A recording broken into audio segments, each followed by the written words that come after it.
আউযুবিল্লাহি মিনাশ শাইতানির রাজিম। বিসমিল্লাহির রহমানির রহিম।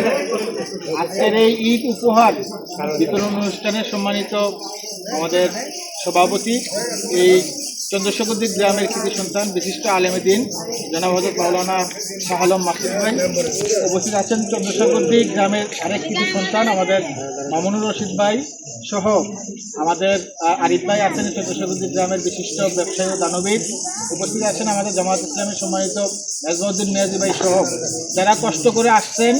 আমরা শুরুতে আপনাদের কাছে আন্তরিক দুঃখ প্রকাশ করছি যে আপনাদেরকে আমরা একটু দীর্ঘক্ষণই মোটামুটি আপনাদেরকে ওয়েট করানো হচ্ছে। তো আমরা আজকের এই সামগ্রীটা সরকারের পক্ষ থেকে অথবা কোনো আমাদের পক্ষ থেকে ত্রাণ বা অনুদান নয়, বরঞ্চ হচ্ছে এটা একটা ঈদ উপহার। আপনার এক সন্তান, বাবা যেমন সন্তানকে ঈদ উপহার দিতে পারে, সন্তান আবার বাবাকে কি করতে পারে, ঈদ উপহার দিতে পারে।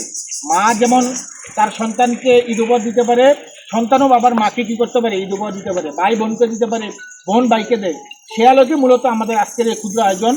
আমরা বিশ্বাস করি আপনাদের দোয়া সমর্থনে, আপনাদের সহযোগিতায় বাংলাদেশ জামাত ইসলামী নিঃসন্দেহে একদিন রাষ্ট্রীয়ভাবে মানুষের সেবা করার সুযোগ পাবে ইনশাআল্লাহ। আপনারা অতীতে যেভাবে আমাদেরকে সহযোগিতা করেছেন, আমাদের জন্য দোয়া করেছেন, আমাদেরকে বিভিন্নভাবে পরামর্শ দিয়েছেন, আমরা আপনাদের কাছে প্রত্যাশা রাখবো সকল ভালো কাজে ভবিষ্যতেও আমাদেরকে সেরকম আমাদের প্রতি আপনাদের দোয়া থাকবে, আমাদের সহযোগিতা করবেন এবং আমাদেরকে পরামর্শ দিবেন। এবং আমরা যদি কোনো ভুল করি সেটার সমালোচনা আপনারা করবেন। আপনারা যারা কষ্ট করে এখানে আসছেন, আপনাদের সবাইকে আন্তরিক সালাম এবং মুবারকবাদ। আসসালামু আলাইকুম ওয়া রাহমাতুল্লাহি ওয়া বারাকাতুহু।